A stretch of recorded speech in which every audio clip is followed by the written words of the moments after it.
어서 오세요. 반갑습니다. 안녕하세요. 저는 결혼한 지 2년 된 20대 후반 유부녀입니다. 말 못할 고민이 있어서 이렇게 사연을 보내게 되었습니다. 어릴 때부터 알고 지낸 동네 오빠가 있었습니다. 한 동네에서 자라오다 보니 그 오빠네 부모님과 1살 어린 오빠의 동생하고도 잘 알고 지냈습니다. 작은 시골 마을이었기 때문에 그렇게 셋이서 같이 놀면서 어린 시절을 보냈습니다. 성인이 되어서 각자 다른 곳에서 살게 되었지만 한두 달에 한 번씩 볼 만큼 자주 연락하면서 지냈습니다. 20대 중반쯤 되었을 때 그 오빠에게 뜬금없이 고백을 받았습니다. 오랜 시간을 같이 보내서 가족 같은 마음으로 사랑하는 것일 뿐 이성으로서의 마음은 들지 않는다면서 몇 번이나 거절을 하였습니다. 하지만 그때마다 괜찮다면서 오히려 무거워질 수 있는 분위기도 편하게 만들어 주었습니다. 그러던 어느 날 제가 살고 있던 원룸에 강도가 들어서 난장판이 된 적이 있었습니다. 어지럽혀진 집을 보니 머리가 멍해졌습니다. 이러지도 저러지도 못하고 있던 중에 그 오빠에게 도와달라며 연락을 하였고 제법 먼 거리에 살고 있던 오빠는 삽신분도 안 돼서 저에게 와 주었습니다.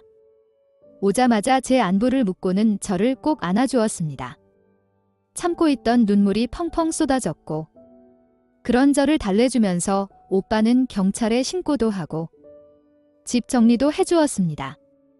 어느 정도 정리 및 일처리가 끝난 후에 집에 가려는 오빠에게 혼자 있는 것도 이 집에 있는 것도 무섭다면서 오빠네 집으로 가면 안 되냐고 물었고 그렇게 같이 오빠네 집으로 가게 되었습니다. 그때까지만 해도 오빠는 40평대 아파트에서 혼자 살고 있었습니다. 처음 가보는 오빠 집에 나름 놀랐습니다. 남자 혼자 사는 집인데 제 원룸보다 깨끗하고 정리도 잘 되어 있었습니다. 씻고 나와서 자려고 하는데 잠이 잘 안 오는 것이었습니다. 너무 놀라서 그런지 가슴도 진정이 되지 않았고요. 가볍게 술을 한 잔 먹고 자려고 부엌으로 갔더니 이미 오빠가 술을 마시고 있었습니다. 그렇게 오빠와 술을 마시며 이런저런 대화를 나누다가 그날도 고백을 받았습니다. 그런데 그날따라 그 고백이 나쁘지 않았습니다. 한 걸음에 달려와 안아주었던 그 따뜻함이 너무 좋았습니다. 그렇게 저희는 2년의 연애 후에 결혼을 하게 되었습니다. 결혼한 지 2년이 된 지금도 연애 초기의 달달함과 애틋함을 가지고 지내고 있습니다. 이런 행복한 순간에 임신까지 하였는데 말 못한 고민이 무엇이냐고요? 그것은 그 아이가 아빠가 누구인지 모른다는 것입니다. 결혼을 몇 달 전에 오빠네 집에 갑자기 오빠, 동생도 같이 살게 되었습니다. 그 집이 오빠네 부모님께서 해주신 집이었고 오빠 동생이 근처로 직장을 옮기면서 자연스럽게 같이 살게 된 것이었습니다.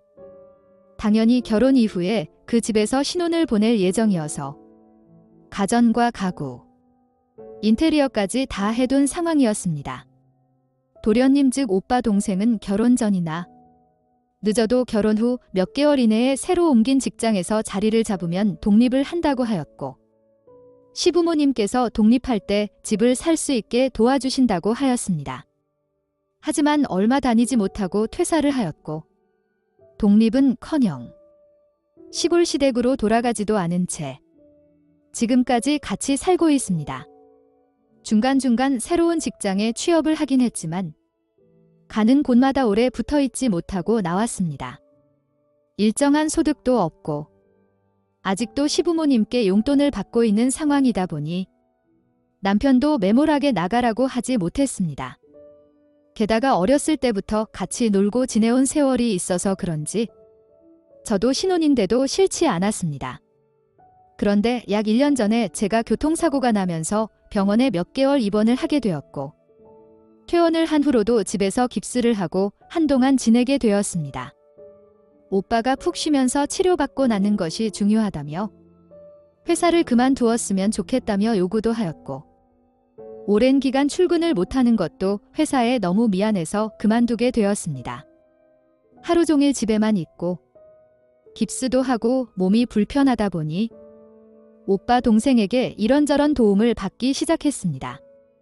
소소하게는 식사 준비부터 머리 감고 씻는 것은 물론이고 대소변 뒤처리까지 뭐 하나 혼자 할 수 있는 게 없었습니다. 하루에도 몇 번씩 수치스러웠지만 어쩔 수 없었습니다. 집에 사람이 있는데 간병인을 부를 수도 없었고 병원에 더 입원해 있기에는 비용도 많이 부담스러웠습니다. 오빠 동생이 도와줄 때마다 너무 고맙기는 하지만 부끄럽고 머쓱해지는 것은 어쩔 수 없었습니다. 오빠 동생도 민망한 도움을 준 이후에는 조용히 자기 방으로 들어가서 한동안 나오지 않았습니다.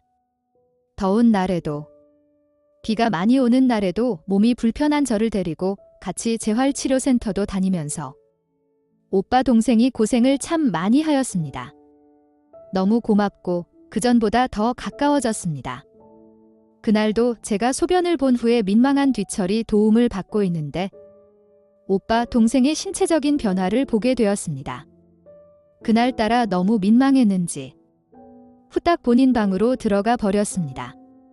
저도 민망해서 한참을 멍해 있는데 또 아무렇지 않다는 듯이 방에서 나와서는 거실에서 TV를 보는 것이었습니다.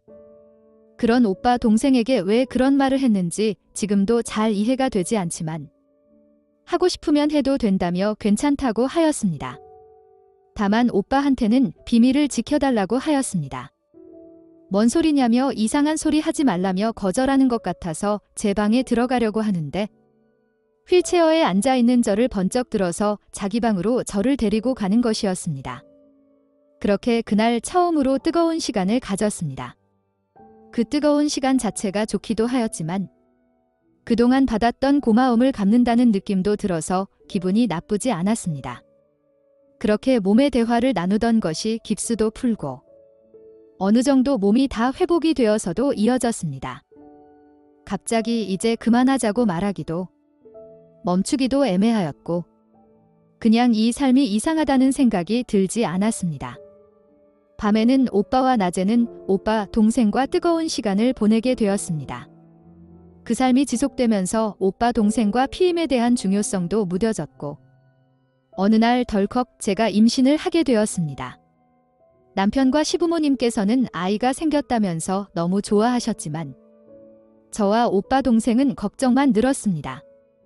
오빠와 오빠 동생이 서로 많이 닮았으니 설사 오빠 동생이 생부라고 할지라도 티가 안 나지 않을까? 아니야 만에 하나 이식이나 이런 수술을 하게 된다면 그때 생부가 오빠가 아니라는 것이 나온다면 어떻게 해야 하나 등 오만 가지 생각이 저를 옥죄어 오기 시작했습니다. 머리가 터질 것 같았습니다. 그렇게 고민한 지 시간이 제법 지나서 이제 제법 배도 불려오고 있습니다. 사실 지금은 날짜상 남편의 아이일 확률이 더 높을 것 같아서 일단은 남편의 아이일 거라는 믿음을 가지고 마음을 다잡고 있습니다. 가끔씩 불안한 생각이 들 때마다 마음도 힘들지만 그럴 때마다 특히 배가 너무 뭉치고 아파서 뱃속의 아이가 잘 못 될까 봐 더욱 그런 생각을 안 하려고 노력 중입니다. 제 희망사항이겠다마는 나중에 별 문제는 안 생기겠죠?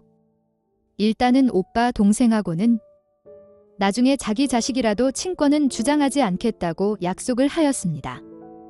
일단은 그냥 지나가 보려고 합니다. 혹시 제가 놓치고 있는 것이 있다면 댓글로 달아주시면 감사하겠습니다. 오늘의 사연은 여기까지입니다. 구독과 좋아요, 알림 설정 부탁드립니다. 긴 글을 읽어주셔서 감사합니다.